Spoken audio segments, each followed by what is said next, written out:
29મી April 2025 મંગળવાર. આજના શુભ સંદેશમાં ઈસુ પણ પૃથ્વી ઉપર સ્વર્ગ ઉતારે છે. દરેક માનવને જીવવાનો હક છે. ઈસુ એ હકનો સ્વેચ્છાએ સહુની મુક્તિ માટે ત્યાગ કરવાના છે. જેમ અરણ્યમાં સર્પદંશથી મૃત્યુ પામનાર જો દંડ ઉપર લટકાવેલા કાંસાના સાપને જોઈ પૃથ્વી ઉપરનું જીવન પાછું મેળવતો હોય, તેમ ક્રૂસ ઉપર પ્રાણ પાથરનાર ઈસુમાં શ્રદ્ધા ધરવાથી કોઈપણને સ્વર્ગનું જીવન એટલે કે સાક્ષાત જીવન મળશે.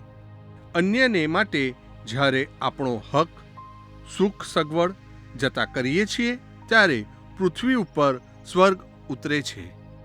પ્રસ્તુત કરતા અમૃતધારા Don Bosco animation centre, Kapadvanj.